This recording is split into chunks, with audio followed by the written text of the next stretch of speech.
영자의 손이 떨렸습니다. 휴대폰 화면에는 출금 신청 완료라는 문구가 떠 있었고 곧이어 애널리스트 도연에게서 메시지가 왔습니다. 어머니, 출금 수수료 480만 원만 선입금하시면 즉시 처리됩니다. 그 순간 영자의 머릿속이 하얘졌습니다. 출금하려면 돈을 더 내야 한다니 이게 말이 되나? 하지만 이미 500만 원을 넣었고 화면에는 3,300만 원이라는 숫자가 버젓이 찍혀 있었습니다.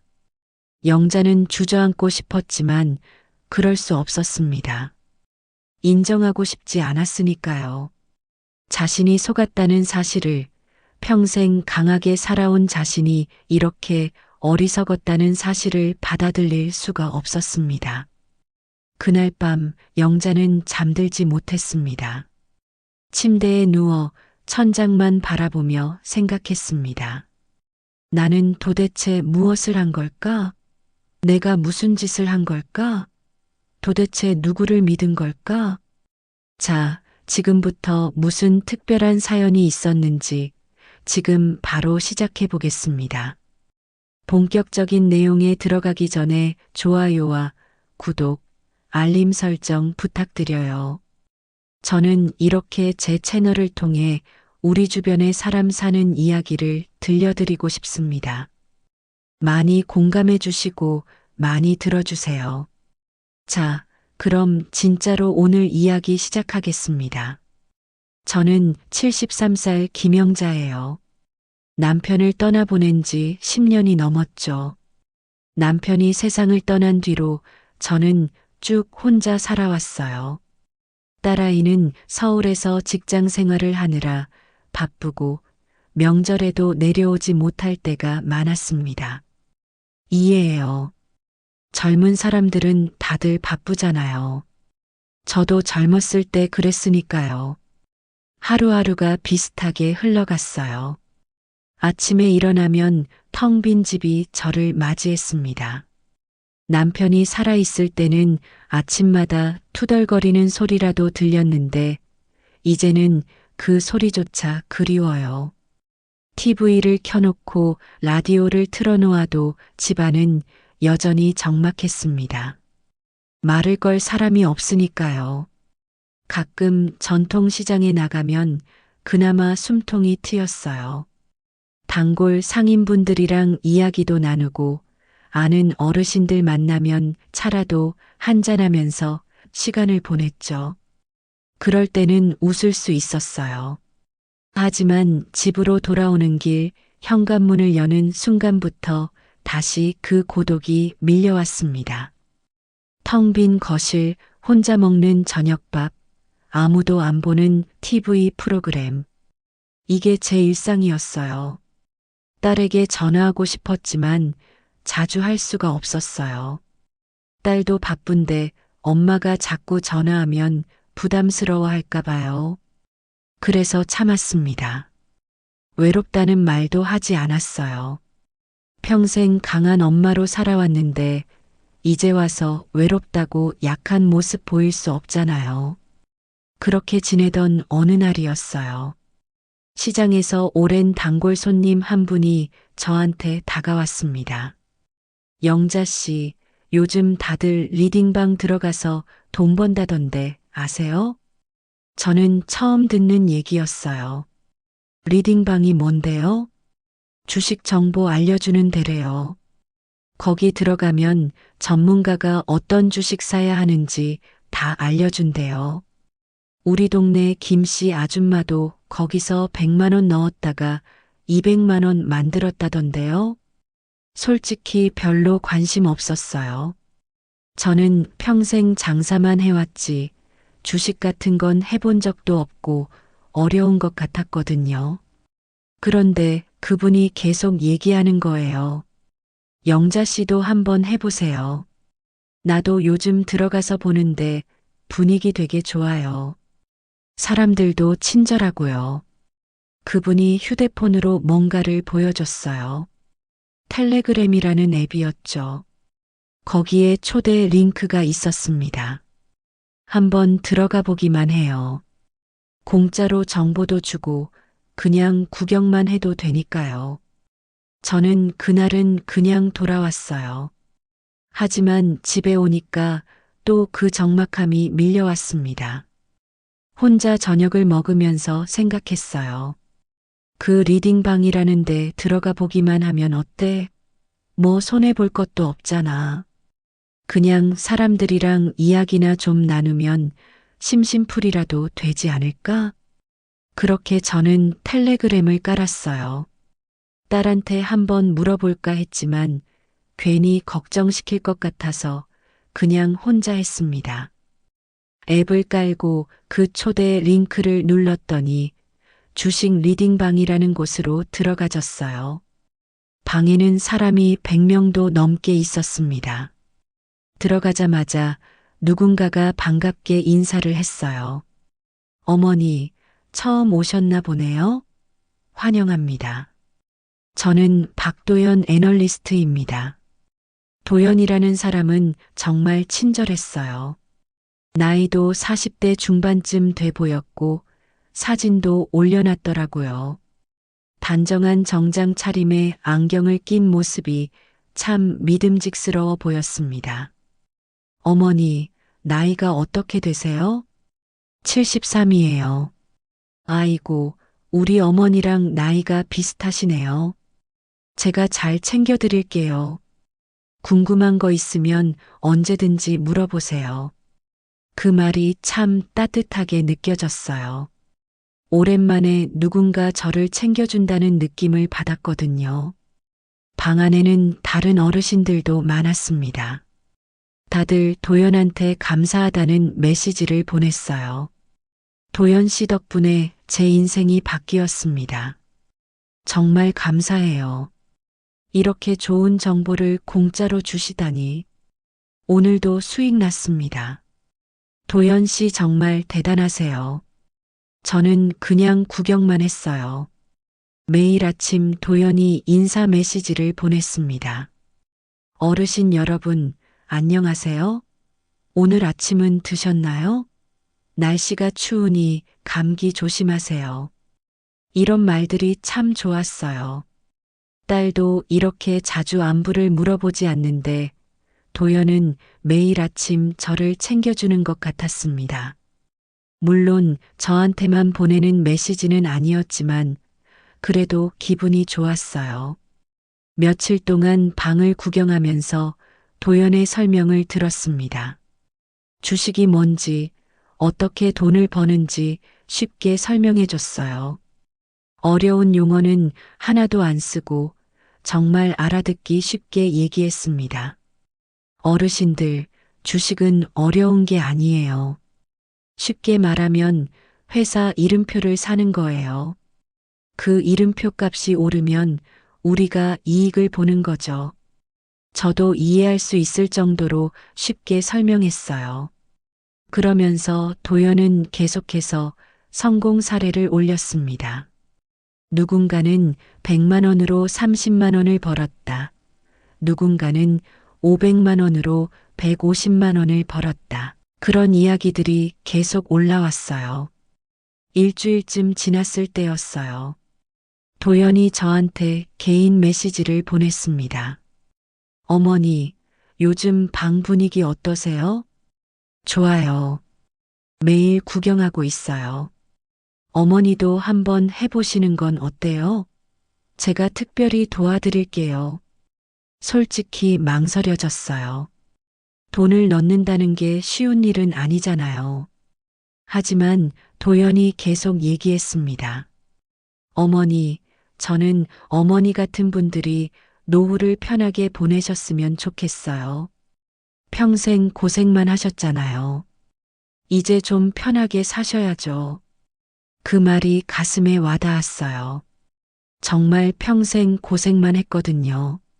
남편이랑 장사하면서 손님 눈치 보고 아이 키우느라 밤샘하고 시어머니 모시느라 전전긍긍하고 쉬운 날이 하루도 없었어요. 전 돈이 많지 않아요. 괜찮아요, 어머니. 적은 금액으로도 시작할 수 있어요. 200만 원 정도면 충분합니다. 작게 시작해서 경험을 쌓으시는 거예요. 200만 원이라면 할 수 있는 금액이었어요. 적금에 조금 있었거든요. 하지만 바로 결정하지는 못했습니다. 좀 더 생각해 볼게요. 네, 어머니. 천천히 생각하세요. 저는 항상 여기 있으니까 언제든 연락하세요. 그날 밤 잠이 안 왔어요. 계속 생각했습니다. 해볼까 말까? 다른 사람들은 다 성공했다는데 나만 못할 이유가 없지 않나? 200만 원 정도면 크게 위험하지 않을 것 같은데. 다음 날 도연이 또 메시지를 보냈어요. 어머니, 어제 말씀드린 전략이 있는데 오늘까지만 참여 가능해요. 제가 어머니한테만 특별히 자리를 남겨뒀어요. 그 말을 듣고 조급해졌습니다. 오늘까지만이라니. 기회를 놓치면 안 될 것 같았어요. 방 안에서도 다른 어르신들이 계속 성공했다는 메시지를 올렸습니다. 오늘 또 수익 났어요. 도연 씨, 정말 감사합니다. 저도 오늘 참여했는데 벌써 이익이 보여요. 저는 결심했어요. 해보자. 이대로 가만히 있으면 아무것도 안 변해. 용기를 내서 도연한테 메시지를 보냈습니다. 도연 씨, 저도 해볼게요. 어머니, 정말 잘 결정하셨어요. 후회하지 않으실 거예요. 도연이 계좌번호를 보냈어요. 저는 은행 앱을 열고 떨리는 손으로 200만 원을 송금했습니다. 평생 모은 돈 중 일부였지만 곧 더 큰 돈이 될 거라고 생각하니 두렵기보다는 기대가 됐어요. 송금하고 나서 도연한테 확인 메시지를 보냈습니다. 보냈어요. 네, 어머니. 확인했습니다. 이제 제가 전략을 실행할게요. 1시간만 기다려주세요. 1시간이 정말 길게 느껴졌어요. 휴대폰을 손에 쥐고 계속 화면만 봤습니다. 시계를 보고 또 보고 정말 될까? 괜찮을까? 불안한 마음과 기대감이 교차했어요. 정확히 1시간 뒤였습니다. 도연이 메시지를 보냈어요. 어머니, 통장 확인해 보세요. 저는 급하게 은행 앱을 열었어요. 그리고 눈을 의심했습니다. 230만 원이 입금돼 있었어요. 30만 원이 늘어난 거예요. 1시간 만에요. 어머니, 축하드려요. 첫 수익이시네요. 저는 그 화면을 몇 번이고 다시 봤어요. 진짜일까? 정말 30만 원이 늘어난 거야? 믿기지 않았습니다. 평생 장사를 해도 하루에 3만 원 벌기 힘들었는데 1시간 만에 30만 원이라니. 가슴이 두근거렸어요. 세상이 뒤집힌 것 같았습니다. 이렇게 쉽게 돈을 벌 수 있다니. 저는 너무 기뻐서 도연한테 감사 메시지를 보냈습니다. 도연 씨, 정말 고맙습니다. 진짜네요. 진짜 돈이 들어왔어요. 어머니, 이건 시작일 뿐이에요. 앞으로 더 큰 수익을 만들어 드릴게요. 방 안 사람들도 축하 메시지를 보냈어요. 영자 어머니, 축하드려요. 처음부터 성공하시다니 대단하세요. 앞으로 더 잘 되실 거예요. 저는 그날 하루 종일 기분이 좋았어요. 오랜만에 뭔가 좋은 일이 생긴 것 같았습니다. 저녁을 먹으면서도 계속 웃음이 나왔어요. 혼자 사는 게 외롭긴 했지만 이런 기쁜 일도 있구나 싶었죠. 다음 날 도연이 또 연락을 했어요. 어머니, 어제 수익 보셨죠? 오늘은 더 큰 기회가 있어요. 더 큰 기회요? 네, 이번엔 특별한 전략이에요. 고수익 구조라서 효과가 확실해요. 다만 최소 금액이 500만 원이에요. 500만 원이라는 말에 움찔했어요. 200만 원도 큰 돈인데 500만 원은 더 큰 금액이었거든요. 500만 원은 좀 부담스러운데요. 어머니, 이해해요. 하지만 생각해 보세요. 어제 200만 원으로 30만 원 버셨잖아요. 500만 원이면 최소 70만 원에서 100만 원은 벌 수 있어요. 100만 원이라는 말에 귀가 솔깃했어요. 하루 만에 100만 원을 번다? 그건 정말 큰 돈이었습니다. 하지만 위험하지 않을까요? 어머니, 제가 지금까지 실패한 적 없어요. 방 안 어르신들 보세요. 다들 성공하셨잖아요. 실제로 방 안에서는 계속 성공 소식이 올라왔어요.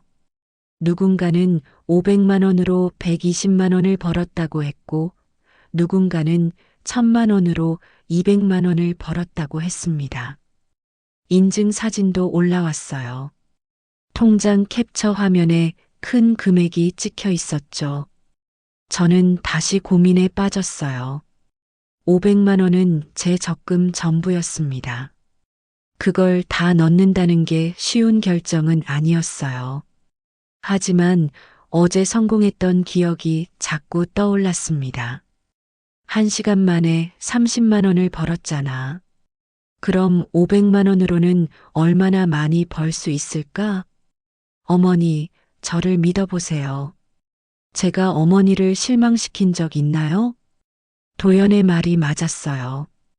어제 확실히 돈을 벌었으니까요. 저는 결심했습니다. 알겠어요. 해볼게요. 어머니, 정말 잘 결정하셨어요. 제가 책임지고 좋은 결과 만들어 드릴게요. 저는 은행에 가서 적금을 해지했어요.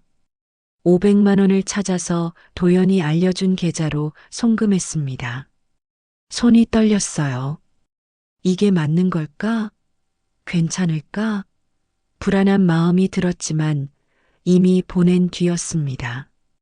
어머니, 입금 확인했습니다. 이번엔 조금 시간이 걸릴 수 있어요. 이틀 정도 기다려 주세요. 이틀이라니. 어제는 1시간이었는데 조금 이상하다는 생각이 들었지만 금액이 크니까 시간이 더 걸리나 보다 싶었어요. 이틀 동안 정말 불안했습니다. 밤에 잠도 제대로 못 잤어요. 계속 휴대폰을 확인했죠. 혹시 도연한테 메시지가 왔나? 통장에 돈이 들어왔나? 하지만 아무 소식이 없었어요. 이틀째 되는 날 밤, 도연이 드디어 메시지를 보냈습니다. 어머니, 결과 나왔어요. 계좌 확인해 보세요. 저는 급하게 앱을 열었어요. 그런데 이상했습니다. 도연이 보낸 건 은행 앱 화면이 아니라 다른 투자 플랫폼 화면이었어요. 이게 뭐예요? 어머니, 이건 투자 수익 확인 화면이에요. 여기 보시면 어머니 수익금이 나와 있어요. 화면에는 3,300만 원이라는 숫자가 찍혀 있었습니다. 500만 원이 3,300만 원이 됐다고요? 저는 눈을 의심했어요. 도연 씨, 이게 정말이에요? 네, 어머니. 축하드려요. 대박 나셨어요. 3,300만 원이라니. 상상도 못한 금액이었어요.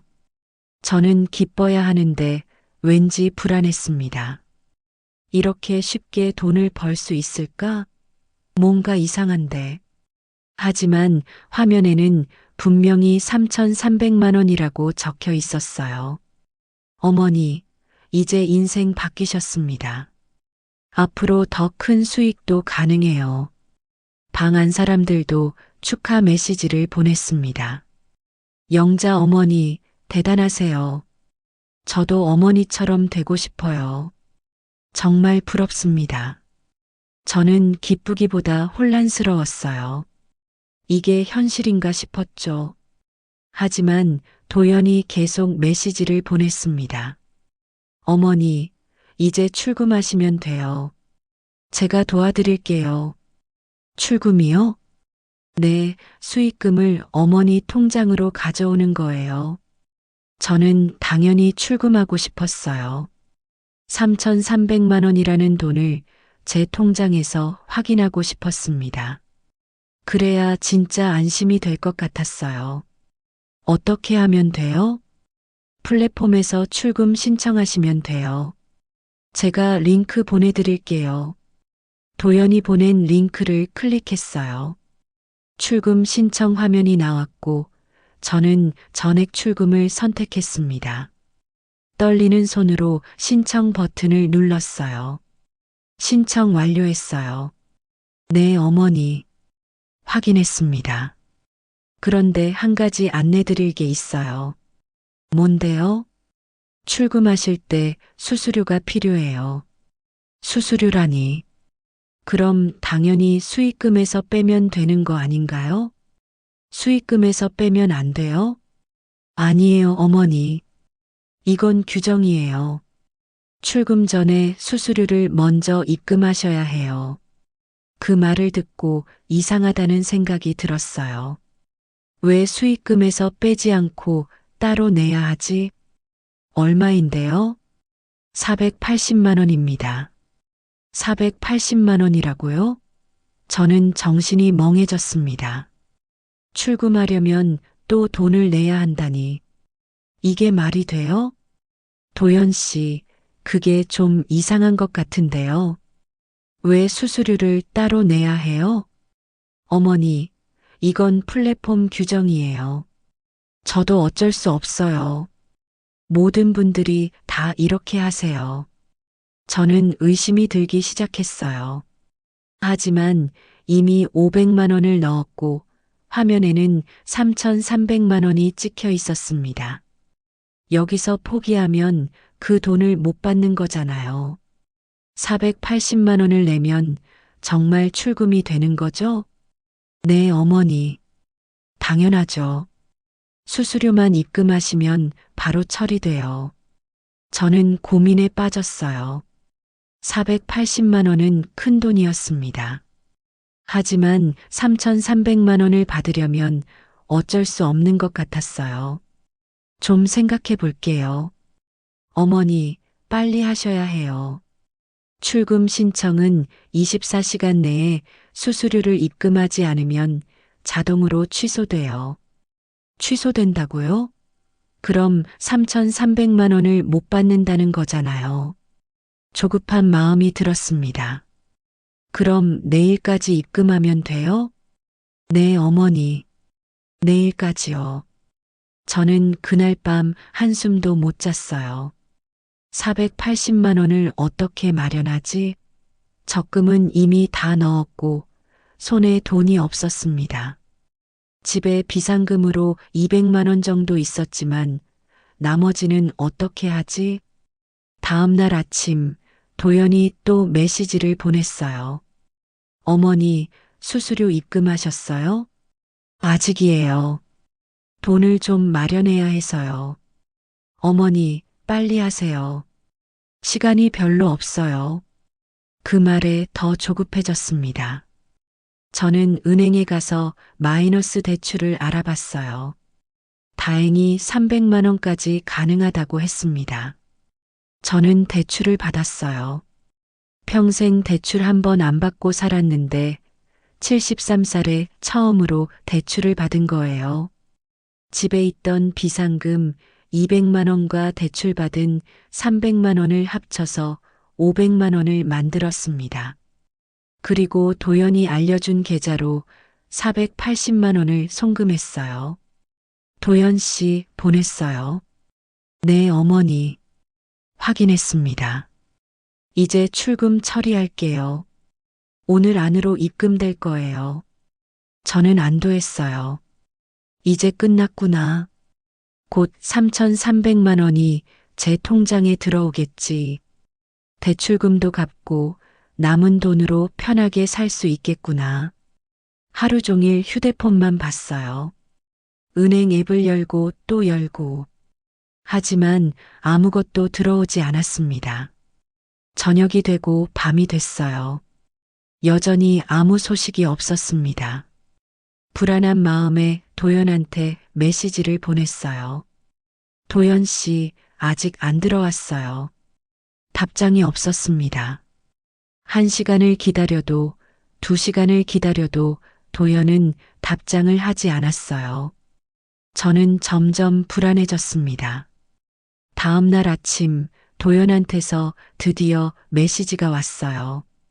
어머니, 죄송해요. 시스템 오류가 있었어요. 조금만 더 기다려주세요. 시스템 오류라니. 저는 믿고 싶었어요. 그래, 실수가 있을 수 있지. 조금만 더 기다리면 되겠지. 하지만 이틀이 지나고 사흘이 지나도 돈은 들어오지 않았습니다. 도연한테 계속 메시지를 보냈지만 답장이 늦었어요. 가끔 답장이 와도 조금만 더 기다려주세요라는 말뿐이었습니다.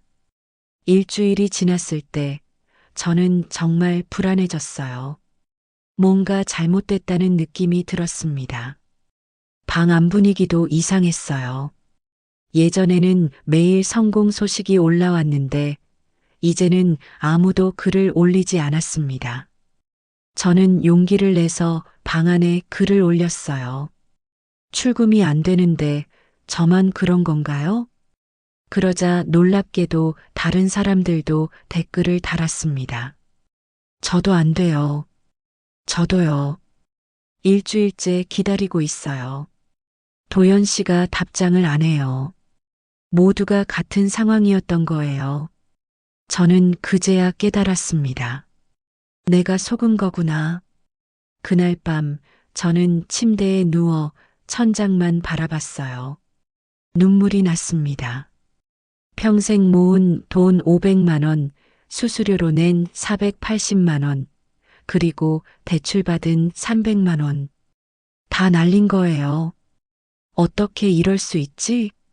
도연은 그렇게 친절했는데, 매일 아침 안부를 물었는데, 저를 어머니라고 불렀는데, 그게 다 거짓이었다니. 저는 제 자신이 너무 한심했어요. 왜 의심하지 않았을까? 왜 그렇게 쉽게 믿었을까? 73년을 살면서 세상 물정을 모르는 것도 아닌데 어떻게 이런 사기에 당할 수 있었을까? 며칠 동안 밖에 나가지 않았어요. 사람을 만나고 싶지 않았습니다. 시장에도 가지 않았죠. 부끄러웠어요. 제가 사기당했다는 걸 사람들이 알면 뭐라고 할까? 바보 같다고 하겠죠. 저도 제가 바보 같았으니까요. 딸한테 전화가 왔지만 받지 않았어요. 딸한테 어떻게 말해요? 엄마가 사기당했다고? 평생 강한 엄마였는데 이제 와서 이런 실수를 했다고 말할 수 있나요? 일주일쯤 지났을 때 시장에서 아는 최문석 어르신이 집으로 찾아왔어요. 문석은 저랑 나이가 비슷한 75세 어르신이었습니다. 영자 씨, 왜 요즘 시장에 안 나와요? 다들 걱정하던데요. 저는 문을 열어주고 싶지 않았지만 문석이 계속 노크를 하는 바람에 어쩔 수 없이 문을 열었어요. 아무것도 아니에요. 그냥 몸이 좀 안 좋아서요. 문석은 제 표정을 보더니 조용히 말했습니다. 영자 씨, 혹시 리딩방 때문에 그런 거 아니에요? 저는 깜짝 놀랐어요. 어떻게 알았지? 나도 당했어요. 문석의 말에 저는 그만 눈물이 났습니다. 문석도 당했다고요? 저도 6개월 전에 똑같은 일을 겪었어요. 800만 원을 날렸죠. 문석은 조용히 앉아서 자기 얘기를 했어요. 자기도 텔레그램 리딩방에 들어갔고 친절한 애널리스트를 만났고 처음에는 수익이 났고 그 다음에는 더 큰 금액을 넣었고 출금할 때 수수료를 요구받았다고요. 저랑 똑같은 수법이었어요. 영자 씨, 그거 다 사기예요. 가짜 플랫폼이에요. 가짜라니요? 화면에 나오는 수익금, 그거 다 조작된 거예요. 실제로 투자가 이뤄진 게 아니에요. 그냥 숫자만 보여주는 거죠. 저는 믿고 싶지 않았어요. 도연은 그렇게 친절했는데, 저를 어머니라고 불렀는데, 도연 씨는 진짜 애널리스트 아니에요? 아니에요. 그 사람이 보낸 사업자 등록증이랑 주민등록증 다 가짜예요. 인터넷에서 아무나 만들 수 있어요. 문석은 자기가 경찰서에 신고했을 때 받은 자료를 보여줬어요. 거기에는 리딩방 사기의 수법이 자세히 나와 있었습니다. 처음에 작은 금액으로 수익을 주고 그 다음에 큰 금액을 넣게 하고 출금할 때 수수료를 요구하는 방식. 저랑 정확히 똑같았어요. 방 안에 있던 다른 사람들도 다 가짜예요. 사기꾼들이 여러 계정을 만들어서 성공한 것처럼 연기하는 거예요. 저는 그제야 모든 게 이해됐어요. 그 많은 축하 메시지, 성공 인증샷, 감사 인사, 다 거짓이었던 거예요. 저를 속이기 위한 연극이었던 거죠. 영자 씨, 신고하셨어요? 아니요. 신고하세요. 경찰서랑 금융감독원에 다 신고해야 해요. 하지만 저는 망설여졌어요. 신고하면 사람들이 다 알게 되잖아요. 제가 사기당했다는 걸. 부끄러워요. 뭐가 부끄러워요? 잘못한 건 사기꾼이지 영자 씨가 아니에요. 문석의 말에도 저는 여전히 부끄러웠어요. 저 혼자만 당한 게 아니라는 걸 알면서도 여전히 제 자신이 한심하게 느껴졌습니다. 문석은 며칠 동안 계속 찾아왔어요. 저를 격려하고 신고를 권유했습니다. 저는 계속 거절했지만 문석은 포기하지 않았어요. 일주일쯤 지났을 때 도연한테서 또 메시지가 왔어요. 어머니, 출금이 지연되고 있습니다. 추가 수수료 200만 원을 입금하시면 즉시 처리하겠습니다. 그 순간 저는 정신이 번쩍 들었어요. 추가 수수료라고? 이미 480만 원을 냈는데 또 달라고요? 이제는 확실히 알았습니다. 이건 사기가 맞아요. 저는 더 이상 참을 수 없었어요. 도연한테 메시지를 보냈습니다. 사기꾼아. 돈 돌려줘. 하지만 도연은 오히려 협박했어요. 어머니, 그런 식으로 나오시면 수익금 전체를 폐기하겠습니다. 규정을 지키세요. 규정이라니. 무슨 규정이에요? 그냥 돈을 뺏으려는 거잖아요. 저는 너무 화가 났지만 동시에 무력감이 들었습니다. 어떻게 해야 하지? 그날 저는 문석한테 전화했어요. 문석 씨 신고할게요. 도와주세요. 문석은 바로 달려왔습니다. 그리고 저를 경찰서로 데려갔어요. 저는 떨리는 손으로 진술서를 작성했습니다. 얼마를 넣었고, 언제 출금 신청을 했고, 얼마의 수수료를 냈고, 다 적었어요. 경찰관은 저를 보며 안타까운 표정을 지었습니다. 요즘 이런 사기가 정말 많아요. 어르신들이 특히 많이 당하시죠. 돈 돌려받을 수 있나요? 솔직히 어렵습니다. 사기꾼들은 해외에 있는 경우가 많고 계좌도 가짜 명의로 만들어요. 하지만 신고는 해야 해요. 다른 사람들이 더 당하지 않도록요. 돈을 돌려받을 수 없다는 말에 저는 무너졌어요. 그럼 제가 날린 돈은 어떻게 해요? 대출금은 어떻게 갚아요? 경찰서를 나오면서 문석이 말했어요. 영자 씨, 복지센터에도 가봐요. 거기서 피해자 상담도 해주고 지원도 받을 수 있어요. 저는 문석을 따라 복지센터에 갔습니다. 상담사는 따뜻하게 저를 맞아줬어요. 어르신, 힘드셨죠? 많은 분들이 같은 피해를 당하세요. 상담사는 저한테 다른 피해자들의 사례를 들려줬어요. 어떤 분은 300만 원을 잃었고 어떤 분은 1억 가까이 잃었다고 했습니다. 저보다 더 큰 피해를 본 사람들도 많았어요. 어르신들이 이런 사기에 당하는 이유는 단순히 돈 때문만이 아니에요. 외로움 때문이에요. 상담사의 말이 가슴에 와닿았어요. 맞아요. 저도 돈 때문만은 아니었어요. 도연이 저를 챙겨주는 게 좋았어요. 매일 아침 안부를 묻는 게 좋았어요. 저를 어머니라고 부르는 게 좋았어요. 외로웠거든요.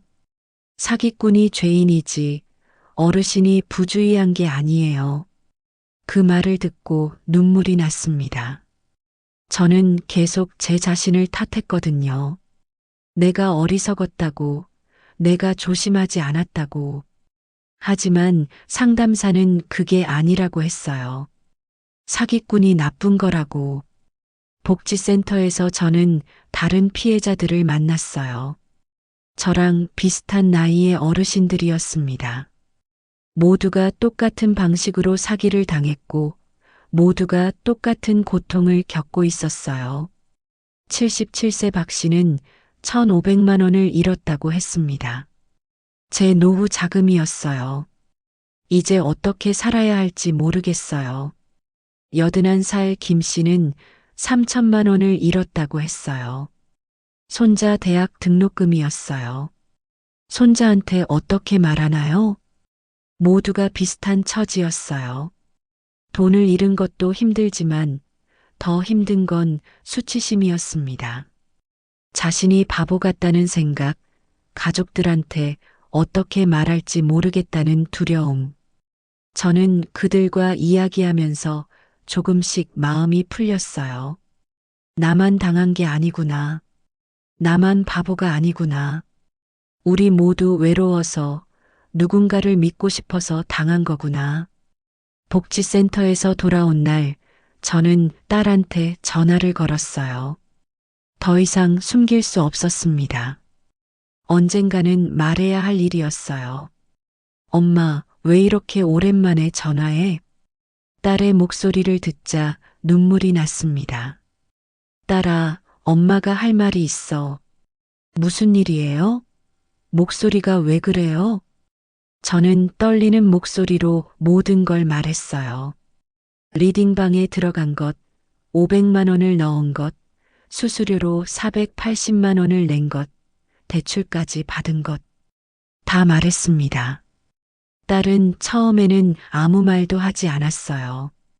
그러다가 갑자기 소리쳤습니다. 엄마, 어떻게 그런 데 들어가요? 뉴스 안 봐요? 요즘 그런 사기 얼마나 많은데요? 저도 알아요. 뉴스에서 많이 봤어요. 하지만 그때는 제가 당할 거라고 생각하지 못했어요. 미안해. 미안하면 뭐해요? 돈은 어떻게 하고요? 대출은요? 딸의 목소리가 떨렸어요. 화가 난 건지 당황한 건지 알 수 없었습니다. 딸아, 엄마가 잘못했어. 정말 미안해. 전화기 너머로 딸의 한숨소리가 들렸어요. 한참 동안 아무 말도 없었습니다. 저는 딸이 화낸 게 당연하다고 생각했어요. 엄마가 이렇게 어리석었으니까요. 그런데 딸이 갑자기 말했어요. 엄마 혼자 사시니까 외로우셨죠? 저는 그 말에 울음이 터졌습니다. 맞아요. 외로웠어요. 너무 외로웠어요. 미안해, 딸아. 엄마가 약한 모습 보여서. 아니에요, 엄마. 제가 미안해요. 엄마 혼자 두고 저만 바쁘다고 자주 연락도 안 했어요. 딸은 그날 바로 집으로 내려왔어요. 몇 년 만에 처음으로 명절도 아닌 날에 내려온 거였습니다. 딸은 저를 꼭 안아줬어요. 엄마, 괜찮아요. 우리 같이 해결해요. 딸은 며칠 동안 저와 함께 있었어요. 대출금 상환 계획도 세워주고, 복지센터에도 같이 가주고, 경찰서에도 다시 갔습니다.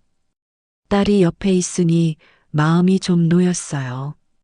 어느 날 저녁 딸이 조용히 말했어요. 엄마, 제가 몰랐어요. 엄마가 얼마나 외로웠는지. 괜찮아. 엄마는 원래 혼자서도 잘 살았어. 아니에요. 혼자서도 잘 산다고 해서 외롭지 않은 건 아니잖아요. 딸의 말이 맞았어요. 저는 혼자서도 잘 살았지만 그게 외롭지 않다는 뜻은 아니었어요. 매일 밤 텅 빈 집에서 느끼는 고독, 말을 걸 사람이 없는 적막함, 그런 것들이 저를 힘들게 했어요. 엄마, 앞으로 제가 자주 연락할게요. 매일은 못해도 이틀에 한 번씩은 전화할게요. 그래도 돼? 바쁜데. 엄마가 더 중요하죠. 제가 미안해요, 엄마. 딸이 올라간 뒤 저는 혼자 생각했어요. 이제 어떻게 살아야 하나? 돈도 날렸고, 대출금도 있고, 하지만 딸이 있고, 문석 같은 사람들도 있고, 저 혼자가 아니라는 걸 깨달았습니다. 며칠 뒤 문석이 찾아왔어요. 영자 씨, 우리 시장 어르신들한테 제대로 알려야 할 것 같아요. 무슨 말이에요? 사기 예방 모임을 만들면 어때요? 우리 같은 피해자들이 직접 나서서 다른 사람들한테 알려주는 거예요. 저는 망설였어요. 제가 사기당한 걸 모든 사람한테 알리는 게 부끄러웠거든요. 다들 뭐라고 할 것 같아서요. 그럼 어때요? 우리가 부끄러워서 숨기면 다른 사람들이 또 당해요. 우리가 나서야 해요. 문석의 말이 맞았어요. 저희가 경험한 걸 알려야 다른 사람들이 조심할 수 있어요. 일주일 뒤 저희는 시장 어르신들을 모았어요. 처음에는 10명 정도 왔습니다. 저는 떨리는 목소리로 제 경험을 얘기했어요. 저는 리딩방 사기에 당했습니다. 거의 1,000만 원 가까이 날렸어요. 어르신들은 놀란 표정이었어요. 하지만 아무도 저를 비웃지 않았습니다. 오히려 걱정스러운 눈빛으로 저를 봤어요. 어떻게 당하신 거예요? 저는 처음부터 끝까지 다 얘기했어요. 텔레그램 리딩방에 들어간 것, 도연이 얼마나 친절했는지, 처음 수익이 났던 것, 큰 금액을 넣게 된 것, 출금 수수료를 요구받은 것, 다 말했습니다. 사기꾼들은 우리 마음을 파고들어요. 친절하게 대하고, 우리를 챙겨주는 척하고, 가족처럼 대해요. 그래서 믿게 되는 거예요. 어르신들은 고개를 끄덕였어요. 누군가는 자기도 비슷한 문자를 받았다고 했고, 누군가는 친구가 리딩방을 권유했다고 했습니다. 절대 들어가지 마세요. 처음에 수익을 주는 건 다 미끼예요. 나중에는 더 큰 돈을 요구해요. 문석도 자기 경험을 나눴어요. 그리고 어떻게 사기를 구별할 수 있는지, 의심해야 할 포인트가 뭔지 알려줬습니다. 첫째, 너무 쉽게 돈을 벌 수 있다고 하면 의심하세요. 둘째, 출금할 때 수수료를 먼저 달라고 하면 100% 사기예요. 셋째, 사업자 등록증이나 신분증을 보여줘도 믿지 마세요. 다 가짜로 만들 수 있어요. 모임은 점점 커졌어요. 입소문을 타고 다른 시장 어르신들도 오고 복지센터에서도 연락이 왔습니다. 한 달 뒤에는 50명이 넘는 사람들이 모임에 참여했어요. 저는 더 이상 부끄럽지 않았어요. 제가 당한 경험을 나누면서 다른 사람들을 도울 수 있다는 게 뿌듯했습니다. 물론 날린 돈은 돌아오지 않았어요. 대출금도 천천히 갚아야 했죠. 하지만 이전처럼 외롭지는 않았어요. 모임이 있는 날이면 시장 사람들과 만나서 이야기를 나눴어요. 사기 얘기만 하는 게 아니라 서로의 안부도 물었습니다. 누가 아프면 병문안도 가고 누가 힘들면 같이 이야기도 들어줬어요. 문석은 저한테 자주 말했어요. 영자 씨, 우리가 당한 게 헛되지 않았어요. 우리 경험이 다른 사람들한테 도움이 되잖아요. 맞아요. 저희가 당한 게 헛되지 않았어요. 모임을 시작한 뒤로 우리 시장에서는 사기 피해가 한 건도 없었습니다. 누가 이상한 문자를 받으면 바로 모임에 알렸고 같이 확인하고 신고했어요. 딸도 이제 이틀에 한 번씩 전화해요. 바쁜 와중에도 시간을 내서 안부를 묻습니다. 가끔은 주말에 내려와서 저랑 시간을 보내기도 해요. 예전처럼 명절에만 보는 사이가 아니에요. 어느 날 모임에서 저는 어르신들한테 말했어요.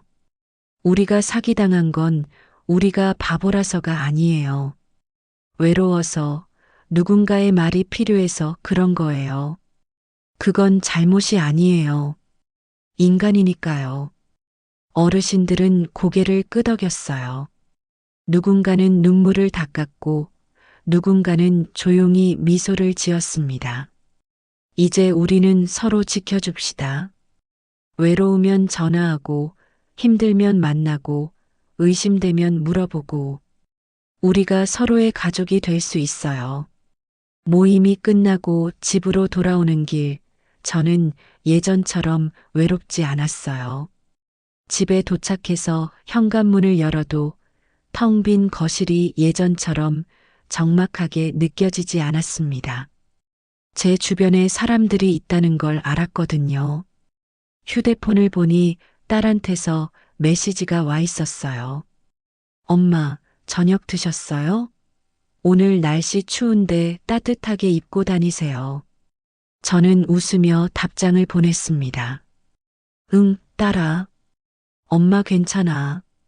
걱정 마. 정말 괜찮았어요. 돈은 날렸지만 더 소중한 걸 얻었습니다. 사람들과의 연결, 딸과의 관계, 그리고 제 자신을 용서하는 법. 그게 돈보다 더 값진 거였어요. 가끔 도연 생각이 나요. 그 사람은 지금 어디서 뭘 하고 있을까? 또 다른 어르신들을 속이고 있을까? 화가 나지만 동시에 안타까워요. 그 사람도 누군가의 아들일 텐데 왜 그런 일을 하는지 모르겠어요. 하지만 저는 더 이상 그 사람한테 매달리지 않아요. 돈을 돌려받을 수 없다는 걸 받아들였습니다. 대신 제 경험이 다른 사람들한테 도움이 되는 걸로 만족해요. 지난주에는 복지센터에서 연락이 왔어요. 다른 지역에서도 사기 예방 모임을 만들고 싶은데 저희 사례를 공유해 줄 수 있냐고요. 저는 기꺼이 그러겠다고 했습니다. 문석과 저는 다른 지역으로 가서 저희 경험을 나눴어요. 거기에도 저희와 비슷한 피해를 본 어르신들이 많았습니다. 모두가 똑같은 외로움, 똑같은 수치심을 느끼고 있었어요. 여러분, 사기꾼이 나쁜 거지 우리가 잘못한 게 아니에요. 우리는 그냥 사람을 믿었을 뿐이에요. 제 말에 어르신들은 눈물을 흘렸어요. 저도 같이 울었습니다. 하지만 그건 슬픔의 눈물만은 아니었어요. 서로를 이해하는 눈물이기도 했죠. 지금은 매주 모임이 있어요. 시장 어르신들이 모여서 차도 마시고 이야기도 나누고 서로를 챙깁니다. 누가 요즘 연락이 없으면 찾아가고 누가 아프면 병원에 같이 가고 그렇게 서로를 지켜주고 있어요. 저는 이제 알아요. 혼자 사는 게 외로울 수밖에 없다는 걸. 하지만 그 외로움을 이용하는 사람들이 있다는 것도 알아요. 그래서 더 조심해야 하고 서로를 챙겨야 해요. 며칠 전 시장에서 낯선 어르신이 저한테 다가왔어요. 영자 씨, 저도 모임에 참여하고 싶어요. 제가 얼마 전에 비슷한 문자를 받았는데 의심스러워서요. 저는 그분을 환하게 맞아줬어요. 그럼요, 언제든 오세요. 우리 같이 이야기해봐요. 그렇게 모임은 계속 커지고 있어요. 처음에는 10명이었는데 이제는 100명이 넘습니다. 다른 시장, 다른 동네에서도 찾아와요. 저는 가끔 생각해요. 만약 제가 사기를 당하지 않았다면 어땠을까? 여전히 혼자 외로운 삶을 살고 있었을까? 딸과의 관계도 예전처럼 멀었을까? 물론 사기를 당하지 않는 게 제일 좋았겠죠. 하지만 이미 일어난 일이에요. 되돌릴 수 없어요. 그렇다면 이 경험을 의미 있게 만드는 수밖에 없어요. 오늘도 저는 모임에 갔어요. 새로운 어르신한테 제 이야기를 했습니다. 어떻게 당했는지, 얼마나 힘들었는지, 그리고 어떻게 다시 일어섰는지. 저처럼 당하지 마세요. 아무리 친절해도, 아무리 그럴싸해도 의심하세요. 그리고 혼자 결정하지 마세요. 가족이나 친구한테 꼭 물어보세요. 그분은 고개를 끄덕이며 제 손을 꼭 잡았어요. 고맙습니다, 영자 씨. 영자 씨 덕분에 제가 조심할 수 있었어요. 그 말을 들으니 뿌듯했어요. 제가 당한 게 헛되지 않았구나. 제 고통이 다른 사람을 도울 수 있구나. 집으로 돌아오는 길, 저는 하늘을 올려다봤어요. 남편이 살아 있었다면 뭐라고 했을까? 아마 저를 나무랐겠죠. 그래도 안아줬을 거예요. 남편이 보고 싶었지만 이제는 혼자서도 괜찮아요. 제 주변에 사람들이 있으니까요. 여러분은 저와 같은 실수를 절대 하지 마세요. 아무리 친절한 사람이 다가와도 의심하세요. 너무 쉽게 돈을 벌 수 있다고 하면 100% 사기예요. 출금할 때 수수료를 먼저 달라고 하면 절대 보내지 마세요. 그리고 혼자 결정하지 마세요. 가족이나 친구한테 꼭 물어보세요. 외로워도 괜찮아요. 외로운 게 잘못이 아니에요.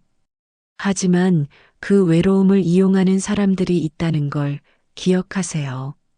조심하고 의심해야 합니다. 제 실수가 여러분들에게 도움이 되길 바랍니다. 오늘도 인생 노트를 찾아주시고 긴 이야기 들어주셔서 감사합니다. 구독, 좋아요, 알림 설정 하셨죠? 제가 더 좋은 영상을 만들 수 있게 구독 많이 많이 부탁드립니다. 즐거운 인생 되시길 바라며 다음 영상에서 만나요. 감사합니다.